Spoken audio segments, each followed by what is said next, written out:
Assalamualaikum warahmatullahi wabarakatuh. Alhamdulillahirabbil alamin. Segala puji hanya bagi Allah Subhanahu wa taala yang telah memberikan kita nikmat iman, Islam dan kesehatan sehingga pada malam hari ini kita dapat berkumpul di Musala Giri Salam dalam rangka mengikuti pengajian rutin Rabu malam. Sholawat serta salam semoga selalu tercurah kepada junjungan Nabi kita, Nabi Muhammad Sallallahu Alaihi Wasallam, beserta keluarga, sahabat, dan kita semua sebagai umatnya hingga akhir zaman. Amin ya rabbal alamin. Hadirin yang dirahmati Allah, izinkan saya selaku pembawa acara pada malam hari ini membacakan susunan acara pengajian. Acara yang pertama yaitu pembukaan, kedua pembacaan ayat suci Al-Quran oleh Saudara Mario, serta Buidiyoh Hasanah yang dibawakan oleh Al-Ustadz Rizal Mustafa MAG. Baik, kita masuk ke acara yang pertama yaitu pembukaan. Marilah kita buka acara pengajian malam hari ini dengan bersama-sama membaca basmalah. Bismillahirrahmanirrahim. Acara yang kedua yaitu pembacaan ayat suci Al-Quran yang akan dibacakan oleh saudara kita, Saudara Mario. Kepada Saudara Mario, waktu dan tempat kami persilahkan.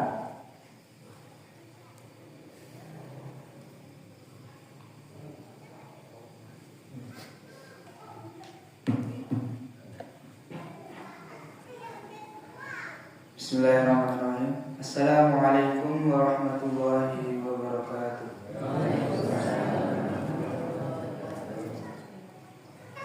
A'udzu billahi minasy syaithanir rajim. Bismillahirrahmanirrahim. Liyashhadu manafi'a lahum wa yazkuru ismallahi fi ayyamin معلومات في أيام معلومات على ما رزقهم من بهيمة الأنعام فكلوا منها وأطعموا البائس الفقير ثم ليقضوا تفثهم وليوفوا نذورهم وليطوفوا بالبيت العتيق ذلك ومن يعظم حرمات الله فهو خير له عند ربه وأحلت لكم الأنعام إلا ما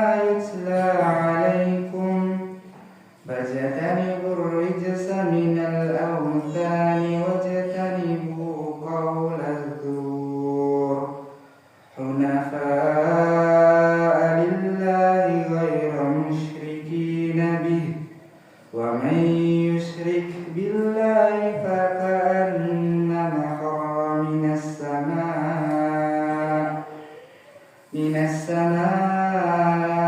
فتخطفه الطير أو تهوي بالريح بمكان سحيق ذلك ومن يعظم شعائر الله فإنها من تقوى القلوب لكم فيها منافع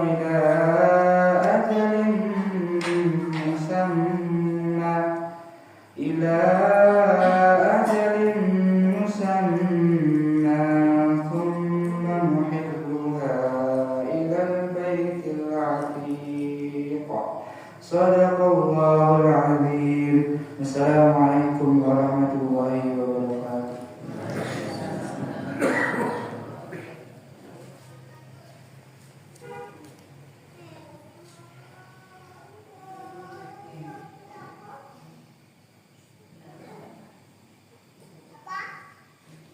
Jazakumullah khairan katsiran kepada saudara kita, saudara Mario.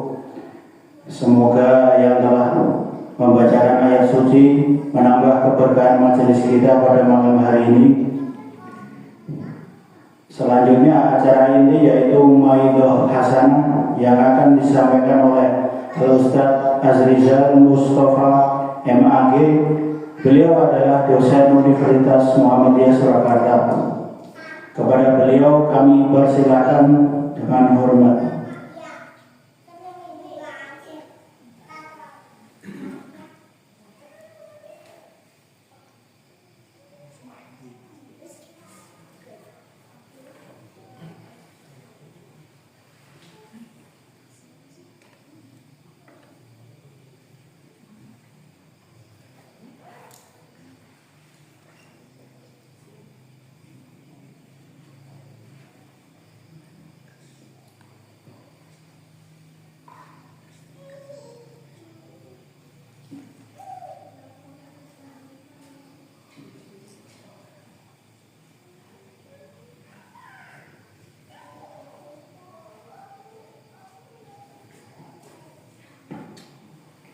Bismillahirrahmanirrahim. Assalamualaikum warahmatullahi wabarakatuh. Alhamdulillahirabbil alamin. Wassalatu wassalamu ala asyrafil anbiya'i wal mursalin wa ala alihi wa ashabihi ajma'in wa man tabi'ahum bi ihsanin ila yaumiddin. Allahumma ij'al jam'ana hadza jam'an marhuma wa tafarruqana min ba'dihi tafarruqan ma'suma. Jamaah pengajian yang dirahmati Allah Subhanahu wa taala. Pertama-tama marilah kita bersyukur kepada Allah dengan mengucapkan alhamdulillahirabbil alamin. Segala puji bagi Allah yang telah memberikan kita nikmat tak terhingga. Di antara nikmat yang sangat istimewa adalah Allah memilih kita, mengetuk hati kita, memberikan kita kekuatan sehingga kita bisa berkumpul di masjid ini, di majelis ini dalam rangka tholabul ilmi. Maka ini kalau kata Rasulullah atau kata para sahabat, marhaban biwasiyati Rasulullah sallallahu alaihi wasallam. Ini orang-orang yang sedang berkumpul di majelis-majelis ilmu ini sejatinya sedang mendapatkan wasiat khusus dari Kanjeng Nabi yang tidak didapatkan oleh orang-orang di luar sana. Yang kedua, salawat dan salam senantiasa kita sampaikan kepada tauladan kita Rasulullah Muhammad sallallahu alaihi wasallam. Tauladan kita, junjungan kita yang insya Allah Bapak Ibu kelak kita harapkan dan kita berdoa kepada Allah semoga kita termasuk yang mendapatkan syafaat darinya. Allahumma amin. Bapak Ibu sehat sedaya? Alhamdulillah. Tinggal menghitung hari besok insya Allah berkurban ya. Ini juga hikmahnya luar biasa. Tapi karena tema yang diamanatkan ke saya adalah tema sirah nabawiyah, ya, jadi insya Allah tidak terempet-terempet ke kurban ya. Nah ini sudah ada bagiannya. Bapak Ibu yang dirahmati Allah, melanjutkan kajian kita pada kesempatan yang lalu.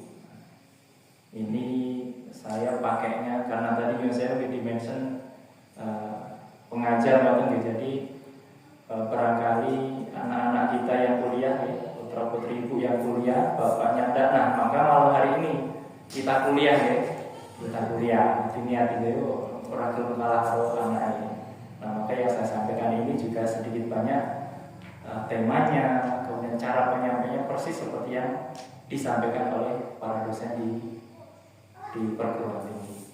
Maka yang pertama kali tentu mengingatkan Bapak Ibu pelajaran yang lalu nopo kan gitu kan, biar teringat katanya. Maka sedikit mengingatkan Bapak Ibu bahwa pertemuan yang lalu kita sudah mempelajari apa itu pentingnya sirah nabawiyah. Apa itu pentingnya mempelajari sejarah Kanjeng Nabi Muhammad SAW. Mengingatkan Bapak Ibu bahwa dengan kita mempelajari sejarah Kanjeng Nabi memudahkan kita untuk memahami agama Islam. Nah, maka tentu ini contohnya Al-Quran tadi yang disampaikan tadi ya, dibacakan tadi. Bapak itu kita paham apa mboten waos sing diwaos ayat tentang apa? Boleh konfirmasi Mas Kori, tadi ayatnya tentang apa nggih? Tentang Idul Adha, tentang kurban. Nah, ayatnya mungkin kita Bapak Ibu ditemukan atau tidak Mas Kori ya Bapak Ibu di ayat tadi bahwa kalau kurban itu mendo utawi kambing 1 orang, kalau sapi disembelih 7 orang, kalau duitnya banyak ya unta, mungkin tentunya buatan unta ya. Itu kan tidak kita temukan di dalam Al-Quran. Terus kalau menyembelih bagaimana? Apakah menghadap kemana? Kemudian pisaunya yang seperti apa? Bacaan doa apa? Saya yakin tidak ditemukan di ayat yang Mas Korek tadi bacakan. Betul ya? Nah, dari mana kita bisa memahami Al-Quran ini secara utuh? Ajaran Islam ini secara sempurna dari yang dilakukan oleh Rasulullah SAW.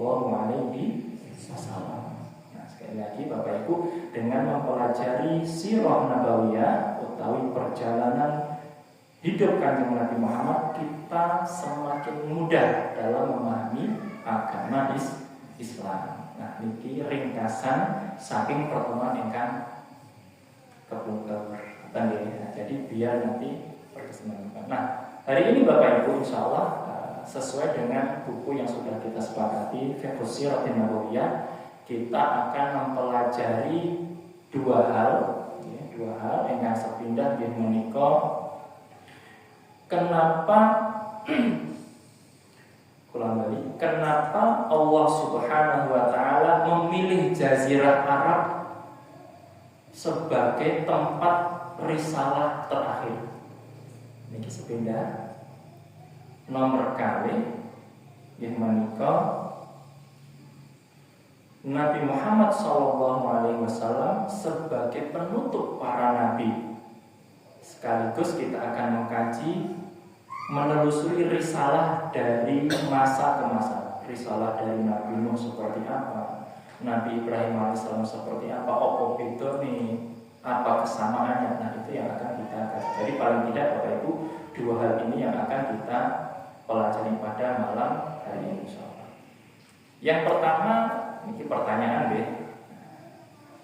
Kinten-kinten kenapa Bapak Ibu kok sing dipilih itu kok Arab? Kok mboten Wonogiri misalnya? Utawi Pager, utawi Dirojo misalnya, atau Papringan? Kok dadak yang Allah pilih kok Jazirah Arab? Kinten-kinten enten hikmahnya napa mboten Bapak Ibu? Tentu ada dan pasti ada. Nah, salah satunya adalah tanah suci. Pertanyaan orang yang di Rojo wae kok sok benek kaji kan rasa ada Mekah. Cedak. Yang ngaten nggih, kalau pertanyaan cara bodoh nih. Tapi ternyata Bapak Ibu, Allah Subhanahu wa Ta'ala memilih itu bukan tanpa pertimbangan. Ternyata banyak sekali hikmah yang bisa kita pelajari. Atau sederhana boys takdirin ngono saja. Kalau bicara takdir ya sudah ya. Sebenarnya tidak seperti itu Bapak Ibu. Maka kalau kita bicara takdir itu berikutnya, maka kadang guyon ya ada orang-orang tuh, ya Allah urip kok di zaman akhir zaman rekoso untuk memahami Islam saja susah, godaane kathah. Kok yo ora aku bisa dilahirkan pada zaman Nabi Muhammad yo. Barangkali ada pertanyaan seperti itu. Enak yo lahir dari sahabat wis dijamin masuk surga. Maka kita tidak bisa sesederhana itu Bapak Ibu. Kalau dilahirkan jadi sahabat, kalau saya mau dilahirkan jadi Abu Jahal, apa kurang Bapak Ibu?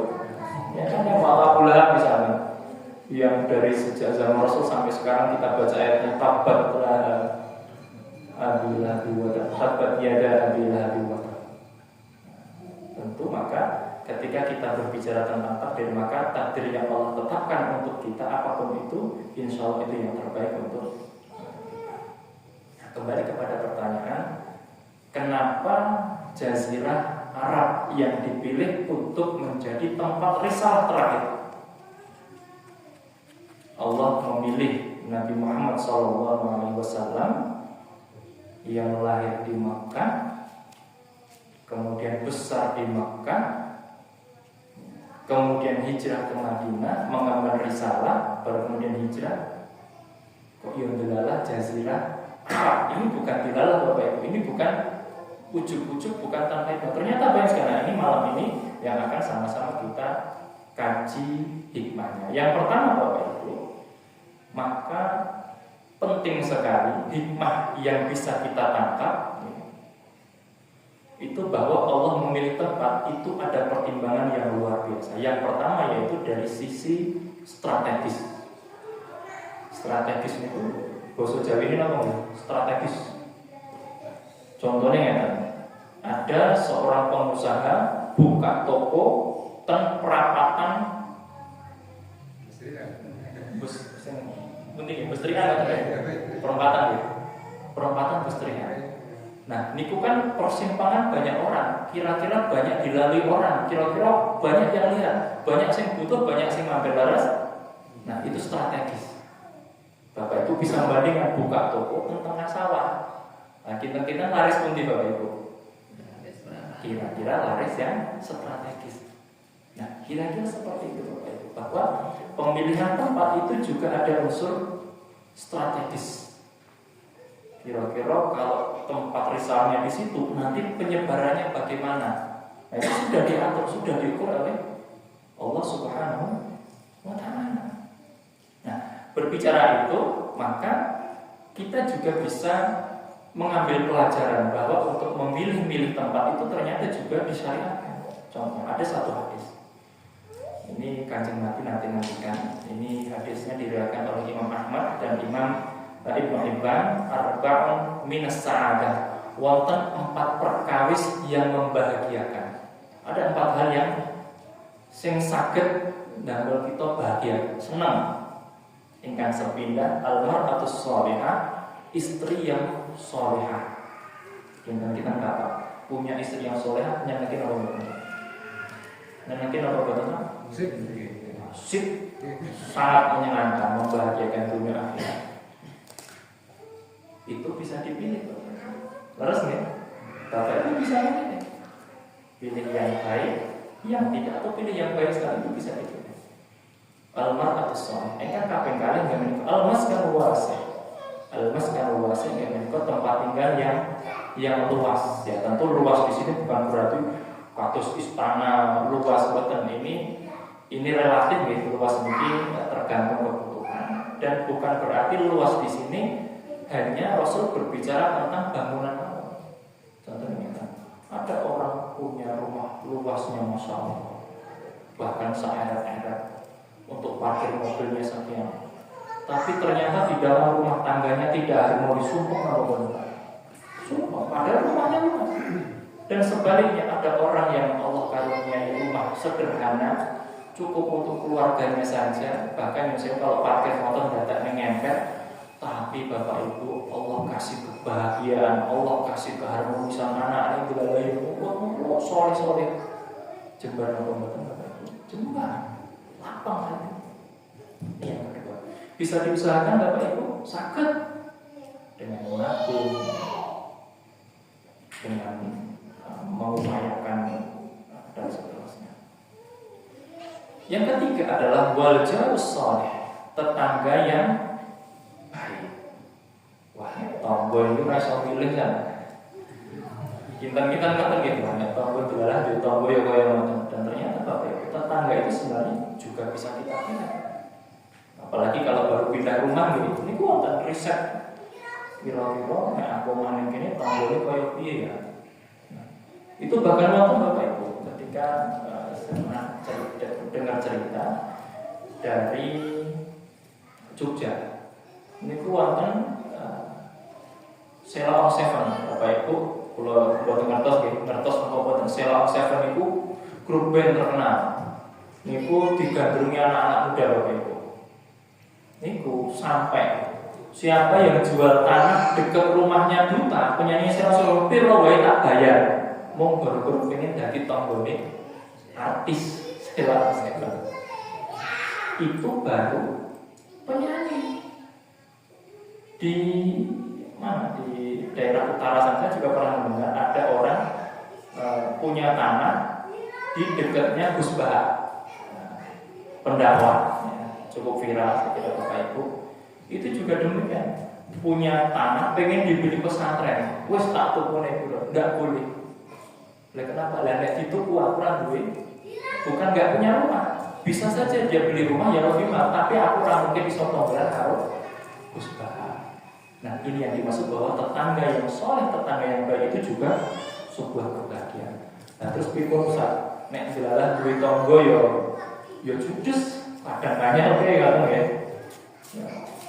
Ya itu tugas kita tugas kita untuk kita memberi contoh yang baik. Mosok sih kita baik tetangga gak terlalu baik, atau kita deketi, insya Allah bisa berubah.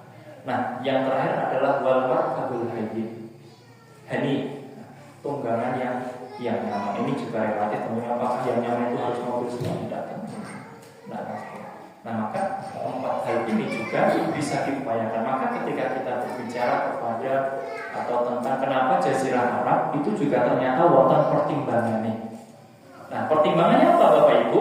Yang pertama bahwa kalau kita bicara tentang peradaban saat itu, Arab itu yang saya saat itu tidak ada apa-apanya Pak. Kalau dibandingkan dengan peradaban Persia. Persia itu kalau sekarang Iran itu besar, Iran itu kuat, dan ternyata dalam sejarah dulu Persia itu juga hebat. Termasuk negara adidaya, negara superpower. Nek sak menika kados Amerika kemungkinan atau Cina barangkali. Dulu di zaman Rasulullah SAW diutus atau menjelang Rasul diutus, itu ada dua negara adidaya besar. Yang pertama namanya Persia, sekarang menjadi Iran. Yang kedua adalah Romawi. Dua-duanya besar. Nah, akan tetapi Bapak Ibu, sekalipun dua negara adidaya ini besar, ternyata Bapak Ibu banyak sekali kerusakan, banyak sekali kebobrokan. Nah, dituliskan dalam buku Fiqh Sirah Nabawiyah oleh Muhammad Dr. Muhammad Sa'id Ramadan Al-Buti. Niku nyuwun sewu Bapak Ibu, Persia zaman itu nyusun moralnya hancur. Bahkan dikatakan, ini saya bacakan teksnya di Pulau Bapak Ngarang. Sudah saya terjemahkan. Wa kana min falsafatiha tafdilu zawajir rajuli bi ummihi aw ibnatihi aw ukhtihi. Nah, di antara kebiasaan orang Persia zaman itu kalau menikah Bapak Ibu, itu lebih utama yufadil, itu mengutamakan menikahi ibunya sendiri, aw ibnatihi atau anak perempuannya, au ukhtihi atau saudara perempuan yang saya Bapak Ibu. Yo saya binatang saja tidak mungkin nih mangan kok dewi atau anak dewi. Ini sudah ada. Bahkan di dalam ini lanjutannya masih ada. Wa kana fiha masdaqiyah. Masdaqiyah ini salah satu paham yang ada di Persia saat itu. Waja'ala nasu syirkatan fiha kasiratin fil ma. Terus ada seorang perempuan itu milik bersama. Perempuan itu milik bersama seperti halnya air dan api. Air itu siapapun boleh, sungai itu siapapun boleh ngambil. Boleh, atau api misalnya. Orang lagi cedek gini atau lagi bakar jauh gini nih. Boleh nggak? Dulu seperti itu Bapak Ibu yang saya. Berarti kalau sekarang dikira-kira kumpul kebo. Hancur sekali orang. Ini Persia. Kemudian yang kedua adalah Romawi. Romawi itu lain lagi. Romawi itu kejam, penjajahan di mana-mana, istimar, pokoknya penindasan. Jadi kalau bahasa sekarang kira-kira pemerintah itu otoriter tangan besi. Bahkan dijelaskan di dalam buku ini, mereka menzalimi masyarakatnya, menzalimi warganya, melipat gandakan pajak. Jadi Bapak itu kalau ya semoga tidak nih pajak dilipat gandakan, kemudian disengsarakan oleh pemerintah itu, nggak jauh beda dengan kondisi Romawi. Hancur, hak-hak masyarakat itu hilang, semuanya terjajah terampas oleh pemerintah. Dan ada dua negara lagi sebenarnya, ya, yaitu Yunani. Itu filsafat. Hanya ngomong-ngomong saja, pintar berdalil tapi nggak bisa melakukan apa-apa. Kalau bahasanya itu NATO itu, no action talk only, ngomong tok ora tandang. Terus koyo malah bukti-bukti ora iso ngomong. Itu Yunani. Dan itu juga tidak benar. Ada juga India saat itu. India juga hampir sama. India juga murahnya juga buruk. Bahkan sampai sekarang kita bisa lihat Indonesia sapi disembah-sembah masih ada deh. Sapi disembah-sembah. Kok ya mirip ya kalau surau-surau itu. Nah, itu juga sebenarnya sudah diluruskan oleh Islam. Nah, kalau masih terulang berarti hampir sama dengan yang dulu. Nah, itu kondisi negara-negara sekitar. Ada pun negara Arab, kenapa Allah pilih? Jazirah Arab, kenapa Allah pilih?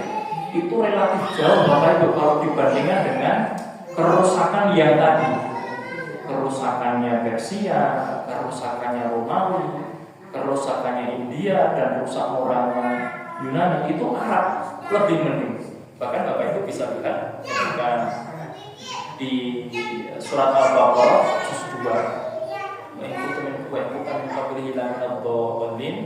itu juz 2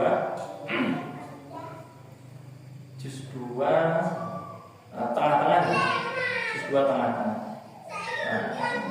Wadkuruhu kama hadakum wa in kuntum min qablihi laminadh dhallin. Ini wonten cerita lucu. Rencang kula ketika sholat baca ini, wa in kuntum min qablihi laminadh dhallin. Amin. Padahal ini ayat yang di dalam Al-Qur'an masuk. Di dalam ayat ini Bapak Ibu, Allah menjelaskan Jazirah Arab saat itu luwih mending timbang yang negara-negara terhancurnya luar biasa. Itu lebih mending. Ya ibarat kalau di dalam dukun itu ibarat barang baku tergantung sapa sing nyekel. Nek sing nyekel apik dadi apik, nek sing nyekel Allah dadi Allah. Kira-kira seperti itu. Tidak seperti negara-negara yang tadi. Nah, maka paling tidak dari situ alasannya kenapa Allah memilih Jazirah Arab strategis. Kemudian tadi yang pertama betul ada tanah suci, karena memang tanah suci itu sudah diwariskan dari zaman dibanding negara-negara tadi. Itu lebih mending. Ka'bah itu sudah ada dan dijaga turun-temurun. Sekalipun sudah dicampur-campur ya ono Ka'bah, ya ono berhala. Nah, maka datangnya Rasulullah SAW untuk membersihkan kesyirikan tadi, untuk mengembalikan kepada ajaran yang benar. Nah, ini alasannya. Nah, jadi Bapak Ibu sudah tahu kenapa Jazirah Arab kok dipilih. Nah, itu ada alasannya. Jadi paling tidak seperti ini. Nek sing dipilih delalah Persia, nanti potensi dipain itu Pak. Orang umur dari negara adidaya pantas jadi nabi. Atau yang dipilih misalnya Romawi, orang umur. Misalnya kayak gini guys, ada wong pinter. Delalah wong tuane nggih pinter. Kira-kira Bapak Ibu dengan apa? Ya lumrah pinter, bapak pinter. Kan nggak tahu. Itu apa istilahnya kalau dalam bahasa itu menang orang kondang, kalah kewirangan. Kudu bapak pinter, anak kudu ya saya. Kalau anak pinter, Kalau anaknya pinter, yo patuh, kalau bapak yo pinter. Nah, risalah ini tidak seperti itu. Agar tidak dikatakan, wah pantas dia punya support dari, kalau misalkan yang dipilih itu adalah Romawi, yo pantas agama Islam itu menyebar, wong disebarkan pakai tangan besi, pakai penjajahan. Alhamdulillah tidak, yang dipilih tidak Romawi. Atau misalkan Persia misalnya, kerajaannya juga besar, ya patut agama Islam itu tersebar karena didukung oleh kerajaan yang kuat. Akan tetapi bapak ibu yang dipilih adalah Jazirah Arab yang notabene dibandingkan dengan negara-negara tadi tidak ada apa-apanya. Sekaligus inti ini untuk menunjukkan bahwa risalah ini benar, risalah ini adalah hak dari Allah Subhanahu wa taala. Intansurullah yansurkum, kalau kalian menolong agama Allah maka saya Allah akan menolong kalian. Dan ini buktinya bapak ibu. Jazirah Arab yang tadinya tidak apa-apa, tidak ada bandingannya kalau dibandingkan dengan Persia, Romawi, India dan Yunani. Tapi ketika Islam hadir, Islam kemudian tumbuh besar. Zaman Rasulullah, zaman Khulafaur Rasyidin, bahkan seterusnya sampai menguasai sepertiga dunia. Masya Allah, tabarakallah. Nah, jadi tidak ada kata-kata ya lumrah, didukung kekuasaan, didukung oleh kerajaan. Tidak. Akan tapi betul-betul ini menunjukkan bahwa risalah ini adalah benar.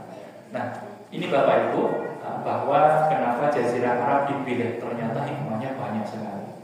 Ya, ternyata hikmahnya banyak sekali. Masih banyak lagi hikmahnya. Contoh misalkan kenapa Arab? Karena bahasa Arab itu Bapak Ibu itu yang mengilhami hampir seluruh bahasa di dunia. Ya, kita tadi misalkan mendengarkan Al-Quran bahasa Arab. Ya, majelis bahasa Arab, masjid bahasa Arab, apalagi hampir bahasa hari-hari yang kita adalah serapan dari bahasa Arab. Bapak Ibu yang dirahmati Allah Subhanahu wa taala, yang kedua adalah kita akan membahas tentang apa kaitan dakwah Rasulullah SAW, risalah Nabi Muhammad SAW dengan risalah para nabi sebelumnya. Nah, ini Bapak Ibu di dalam buku Fiqh Siratin Nabawiyah, beliau menyederhanakan sebenarnya, ini saya bacakan. Wa bayanu dzalika anna da'wata kulli nabiyyin taqumu 'ala asasaini itsnaini. Bahwa sesungguhnya dakwah para nabi dan rasul dari dulu sampai Nabi Muhammad yang terakhir itu sebenarnya hanya dua pokok utama. Yang pertama adalah al-awwal al-aqidah, wa tsani at-tasyri' wal akhlaq. Yang kedua adalah syariat dan akhlak. Sebenarnya dakwah para nabi, baik dari Nabi Nuh, kemudian Nabi Ibrahim, Nabi Musa, Nabi Isa, Nabi Muhammad SAW, dan juga para nabi yang lain, dua ini akidah, yang kedua adalah syariat dan akhlak. Maka seringkali kita ketika membaca Al-Quran kita temukan kisah Nabi Nuh alaihissalam. Itu diabadikan di dalam Al-Quran dalam juz 9 ada, kemudian di juz 11 ada. Itu mengajak kaum ani'budullah, sembahlah Allah, satu-satunya Allah yang sembahkan, jangan sekutukan. Kemudian Nabi Ibrahim alaihissalam, ya, di dalam Al-Quran juga diceritakan ketika beliau sedang mencari Tuhan. Sebenarnya penciptaku itu yang mana? Siapa yang layak aku sembah? Kemudian beliau Nabi Ibrahim melihat bulan. Ya, sebelumnya bintang-bintang ya, malam hari kelihatan, tapi kok siang hilang. Maksudnya Tuhan kok hilang? Ya. Lihat bulan, ini lebih besar, tapi kok ya hilang. Matahari pun cerah lagi, tapi kok ya hilang. Pasti bukan ini. Maksudnya apa Bapak Ibu? Bahwa benda-benda tadi tidak layak untuk dijadikan Tuhan, untuk disembah. Apalagi patung-patung. Cerita lagi ya, patung-patung dipenggal kepalanya, kemudian sampai akhir cerita Nabi Ibrahim dibakar, kemudian Allah berikan mukjizat tidak mempan. Itu juga sama, bahwa mengajak beribadah hanya kepada Allah Subhanahu wa taala. Nabi Isa alaihissalam juga sama. Di saat Fir'aun, terus Fir'aun itu kalau di dalam Al-Quran itu bahasanya Kisah Fir'aun itu Bapak Ibu, itu hampir di setiap surat-surat itu ada. Itu menunjukkan bahwa orang yang menungso suwung kayak merasa paling sugih, merasa paling berpengaruh di negaranya, merasa paling iso ngatur, kemudian sombongnya minta aku. Ana rabbukumul a'la, kata Fir'aun, aku Tuhan yang paling tinggi. Nah, ini kalau setan punya saya harus geleng-geleng. Saya delok Fir'aun itu geleng-geleng. Jadi kalau dalam perkataan Syekh Ibnu Qayyim Al-Jauziyah, itu dosa manusia itu wonten skala. Ada dosa namanya dosa bahimiyah. Dosa yang dilakukan manusia yang persis seperti dosane binatang ternak. Binatang ternak itu dosanya apa? Yo, contohnya ayam jagung ya misalnya. Ketemu ayam betina sapa wae lah ya dilabrak Pak ya. Nah. Jadi kalau anak manusia melakukan hal demikian, naudzubillah, ya, Ibnu Qayyim mengatakan ya ora itu kaya binatang ternak. Itu yang paling rendah. Kira-kira kalau di sebenarnya itu sudah tinggi sekali. Yang kedua ada binatang buas Bapak Ibu. Nah, ini hanya bisa dilakukan oleh orang-orang yang punya kekuasaan, punya power, punya kekuasaan. Dengan kekuasaan dia semena-mena, rumongson duit mengatur hukum. Wonten Bapak Ibu, patah. Kita dengar berita hampir setiap hari. Yang belum lama itu di Jogja, mobil mewah BMW nabrak mahasiswa hukum meninggal. Itu mau dibeli hukumnya.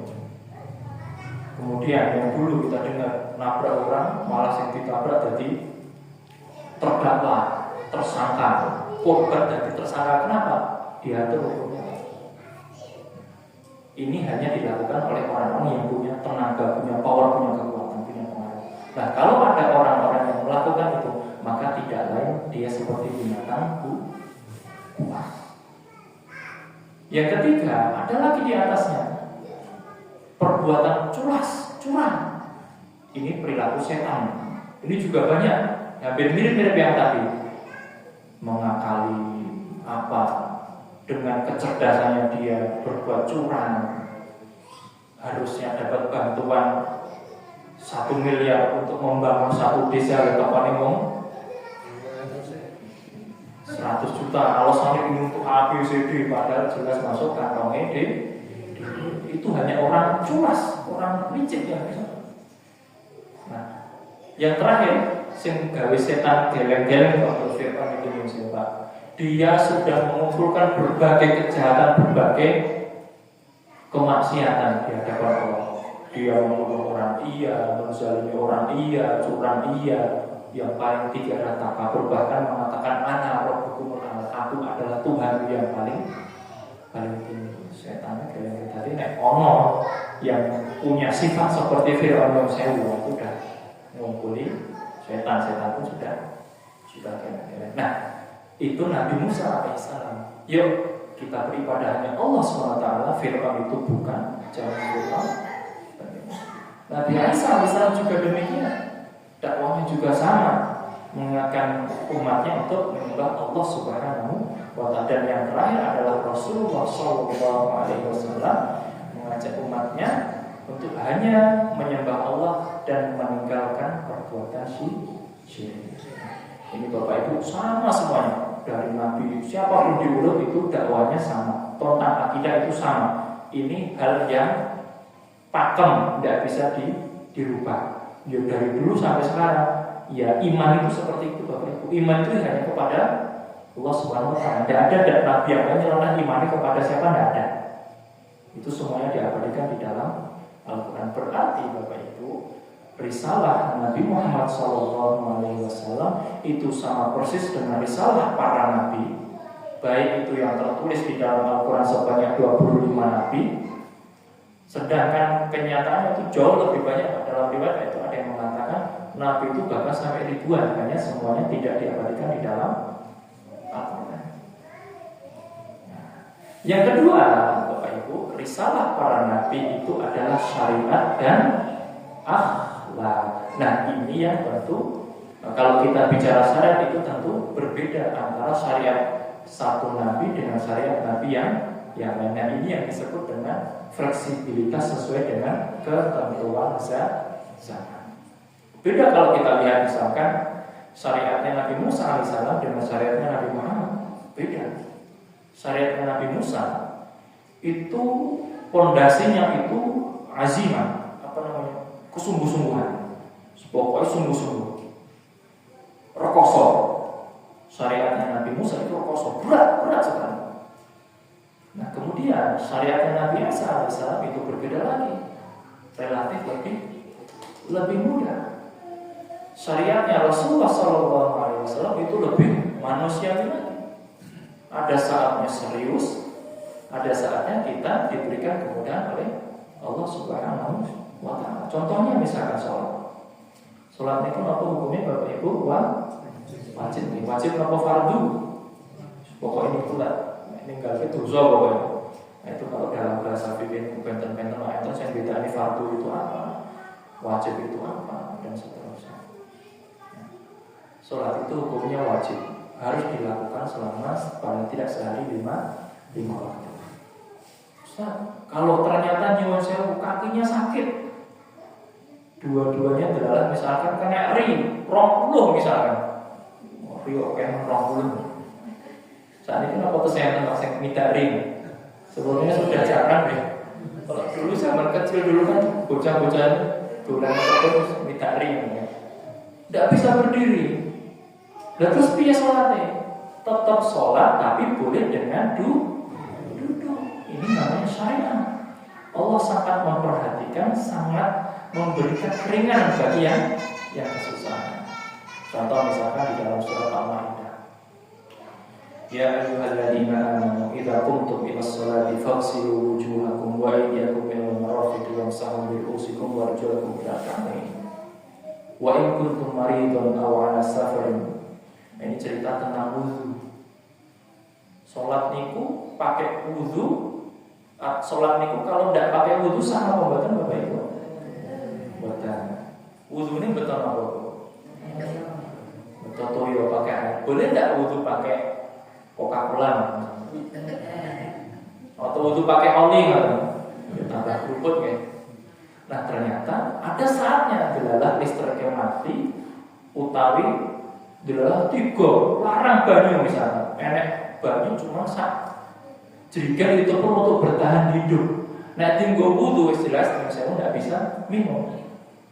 Wa in kuntum maridan aw 'ala safarin aw jaa'a ahadun minkum min al-ghaidi aw lamastum nisa falam tajidu ma'an, dalam keadaan safar, sakit, aw lamastum nisa, kumpul dengan keluarga, indelalah orang banyu Bapak Ibu, fatayammamu sha'idan, boleh bagi kita untuk dengan bertayamum. Ini syariat Bapak Ibu. Syariat itu luas. Dados nek wonten sing wegah beragama Islam, tidak mau beragama Islam dengan alasan Islam ruwet. Islam itu abot. Jelas, dia belum paham tentang ajaran Islam. Islam itu sangat manusiawi sekali, sangat mudah sekali.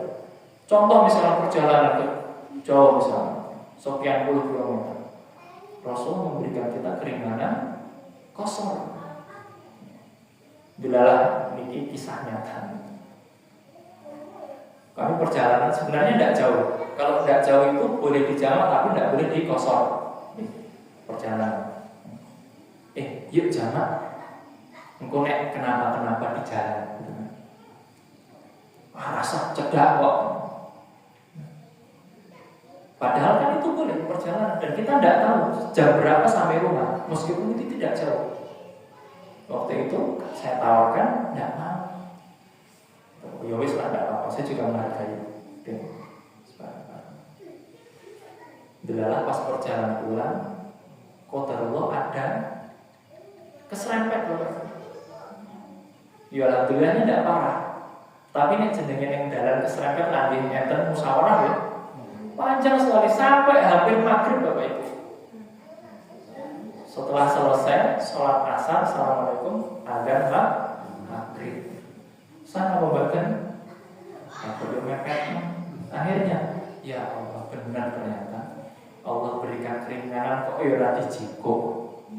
Kok ya ndelalah. Padahal kalau diambil itu boleh dalam perjalanan itu. Kalau lebih jauh lagi itu jelas boleh kosong. Atau misalkan hujan misalnya. Terus wonten-enten napa suami istri pernah cerita biasanya. Dulalah hujan terus. Manten anyar belah. Mas nang masjid Mas. Hujan terus sithik. Makan nang masjid Mas. Wong Islam orang nang masjid, pemimpin keluarga orang nang masjid. Di sini. Istrinya semangat sekali. Nyuruh suaminya berangkat ke masjid. Dek udan dek. Alah Mas, mau udan banyu. Urung udan watu. Masya Allah. Ternyata Bapak Ibu dalam ajaran Islam itu ternyata boleh. Ketika hujan deras apalagi nyusul badai untuk sholat di rumah, bahkan ada adanya itu pun berbeda. Shollu fi rihalikum. Jadi ada tambahan, sholatlah di rumah-rumah kalian. Nah, jadi bukan berarti agama Islam itu seperti itu. Ada yang masjid dilarang ketiban wit pokat misalnya. Kan malah saya mungkin istrinya nanti kehilangan suami, anaknya yang masih kecil bagaimana? Nah Islam itu sama, itu namanya syariat. Nah kalau Bapak Ibu yang pernah tinggal haji, jelas lokasi musim panas itu sampai 45 derajat itu, Masya Allah. Terus insya Allah di TK terus mimisan tuh. Semakin panas pusing. Nah di saat itu boleh Bapak Ibu. Kenapa? Ya, kalau nekat kemudian dia sakit kemudian malah meninggal, engkau sing disalahnya aku Islam, Islam mari wong mati, mari wong cilaka. Kan seperti itu ya. Nah, Islam itu mudah sekali sebenarnya. Tapi Allah berikan kemudahan ini, Rasulullah berikan kemudahan ini bukan berarti kita ngenteng nih Pak Dokter. Kita beragama Islam istiqomah, konsisten, tapi ada saat-saat yang darurat itu Allah sangat memberikan kita keringanan. Contohnya air, tidak ada air boleh tayamum. Zaman dulu enggak. Zaman Nabi Musa orang piye carane sampai ujung dunia boleh banyu sampai kapan? Kira-kira seperti itu. Zaman kita berubah, waktu berubah, musim berganti, syariat Allah sesuai kebutuhan umatnya. Dan tentu kalau kita dibandingkan dengan umatnya Nabi Musa AS, ya Indonesia tidak sebanding.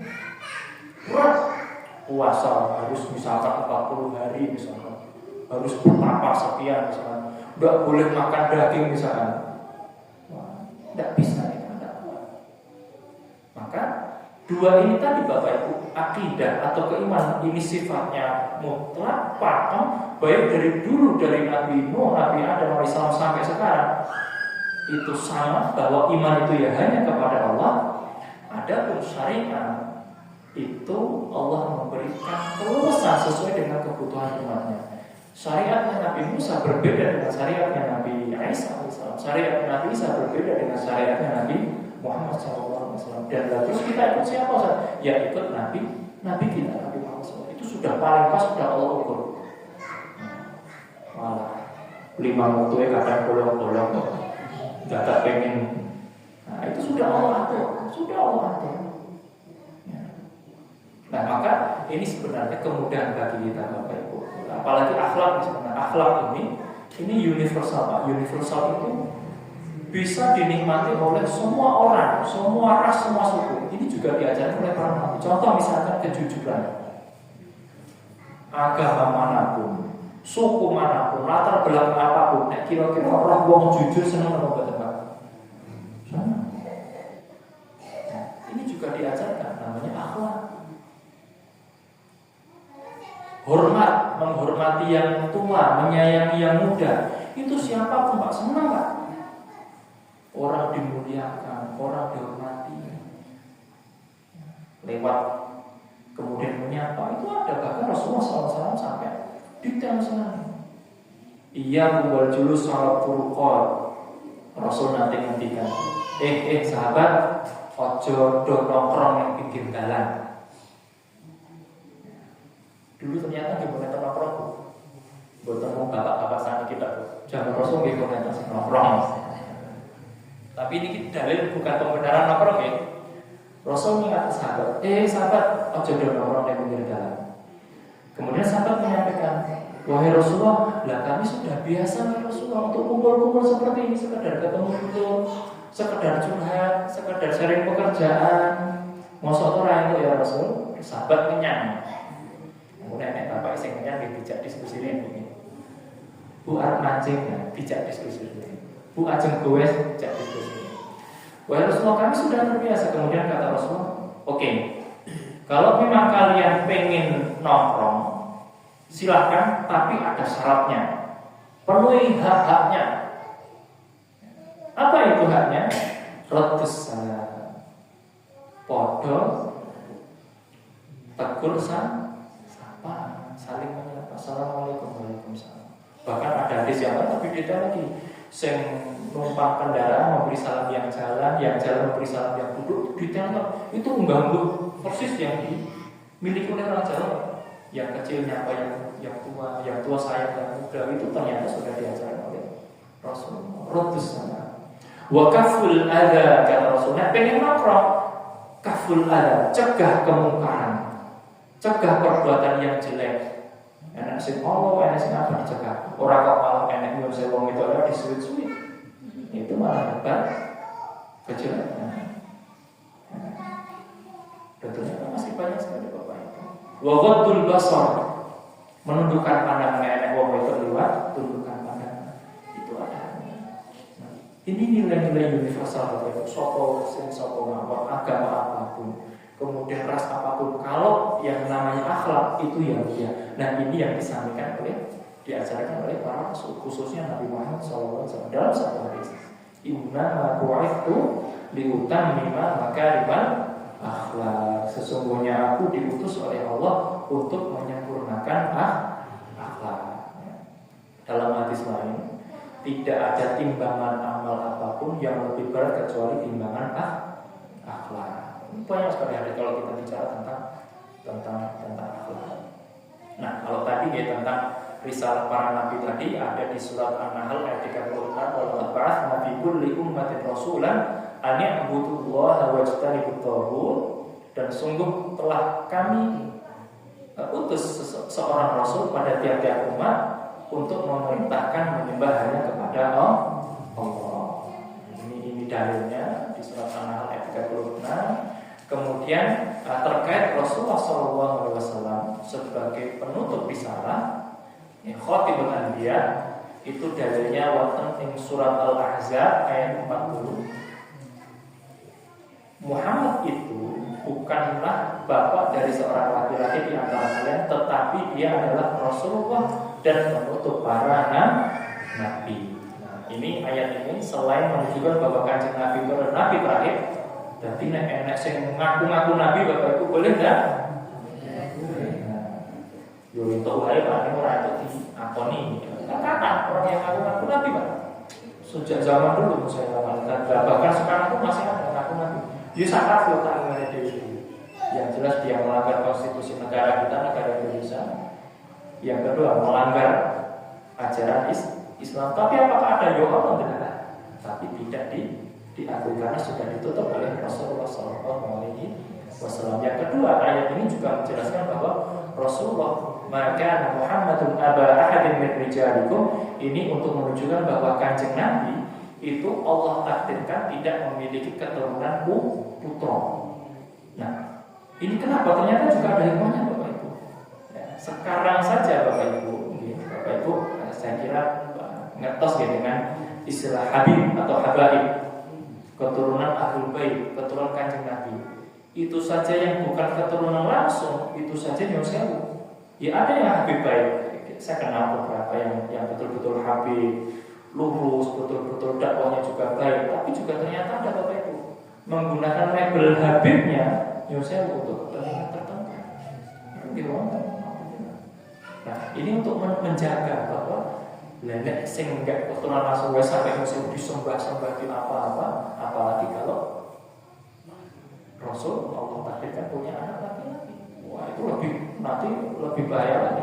Maka ini hikmahnya kenapa Allah tidak memberikan keturunan anak laki-laki secara langsung dari Rasulullah SAW.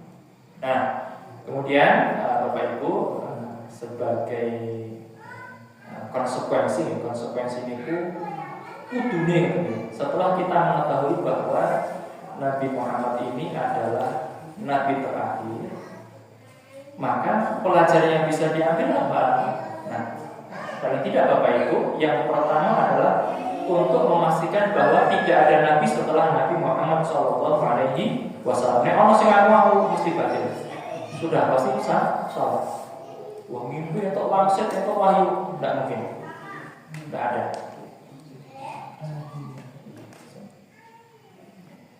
Itu yang pertama. Yang kedua, menjadikan Rasulullah SAW sebagai teladan. Nah, teladan ini penting sekali Bapak Ibu. Teladan itu penting sekali. Orang nggak punya teladan, orang nggak punya contoh, bingung. Di dalam keluarga misalkan seorang bapak, seorang suami, dia tidak memberikan teladan yang baik untuk istrinya, dia tidak memberikan contoh yang baik untuk anaknya. Kira-kira anaknya dari atas bawah Bapak Ibu tidak jelas. Nah, maka kita sebagai umat Rasulullah SAW sudah seharusnya menjadikan beliau sebagai teladan. Ini nomor kali. Yang ketiga, menegaskan bahwa ajaran Islam sebagai petunjuk akhir zaman. Atau syariat kita Bapak Ibu, ya syariatnya Kanjeng Nabi. Tidak boleh kita aku tak nyeloneh tak mengamalkan syariat Nabi Musa, tidak boleh. Atau saya tak mengamalkan syariatnya Nabi Nuh misalkan, tidak boleh. Kecuali Bapak Ibu ada syariat-syariat yang diindahkan oleh Kanjeng Nabi. Contoh misalkan syariat puasa Daud. Puasa Daud itu puasanya Nabi Daud. Sehari puasa, sehari tidak. Nah, itu kemudian disunahkan oleh Rasul, bukan wajib, ya, disunahkan. Nah, maka hukumnya boleh. Apalagi misalkan tawaf atau Ka'bah misalnya, itu kan dulu dibuat oleh Nabi Ibrahim Islam dan putranya Nabi Ismail. Tapi ternyata di dalam ajaran Islam juga dilakukan, maka boleh. Tapi kalau syariat-syariat tersebut tidak dilakukan oleh Rasulullah, kemudian kita lakukan, maka hukumnya tidak boleh.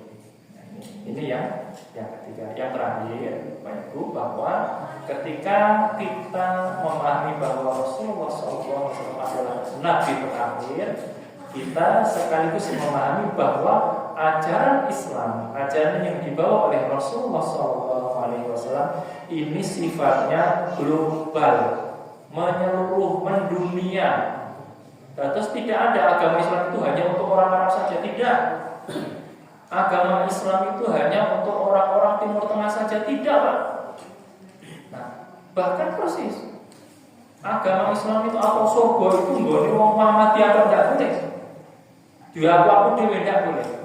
Ajaran Islam ini adalah rahmatan lil alamin, rahmat bagi semesta alam, maka tidak boleh dibilang iki surgaku, kowe ora layak masuk surga. Aku mati Kanjeng Nabi, kowe dudu. Tidak boleh. Dakwahnya adalah harus menyeluruh.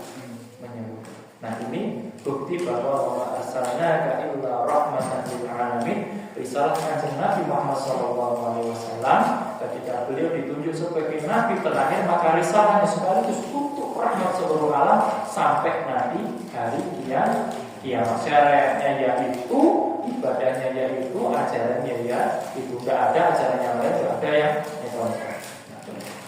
Nah, ini Bapak Ibu yang dapat saya sampaikan sedikit meringkas Bapak Ibu, bahwa ketika kita berbicara tentang risalah Nabi Muhammad SAW, ternyata risalah beliau tentang akidah sama persis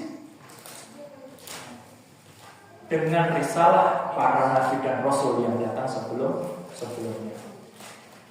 Adapun syariat itu ibadah ya Bapak Ibu. Syariat ibadah itu Allah berikan kekhususan masing-masing. Setiap nabi memiliki risalah masing-masing, dan tentu itu yang paling cocok dengan umatnya. Agama Islam dengan syariatnya, di antaranya sholat, puasa, haji, kurban, dan seterusnya, itu adalah yang paling cocok untuk kita umatnya Nabi Muhammad SAW. Ada 4 hal. Yang pertama adalah tidak ada Nabi setelah Nabi Muhammad SAW. Yang kedua, menjadikan kanjeng Nabi sebagai suri tauladan. Yang ketiga, meneguhkan bahwa Islam adalah agama akhir zaman, tidak ada agama lagi setelah ini yang diakui, yang diridhoi oleh Allah. Dan yang terakhir, bahwa dakwah Islam ini adalah dakwah sebagai rahmat semesta alam. Dan Bapak Ibu yang dapat kami sampaikan, waktu dan tempat saya kembalikan ke pembawa acara. Atau langsung itu tutup mau ya? Amin. Dan Bapak Ibu, kajian singkat pada hari ini di tema kita di Sirah Nabawiyah. Semakin hari kita semakin kenal dengan kanjeng Nabi, semakin hari kita semakin kenal dengan ajaran kanjeng Nabi, dan semakin hari kita semakin dekat kepada Allah Subhanahu wa Ta'ala. Kita tutup dengan doa kafaratul majelis. Subhanallahumma wa bihamdika asyhadu an la ilaha illa anta astaghfiruka wa atubu ilaika. Wassalamualaikum warahmatullahi wabarakatuh.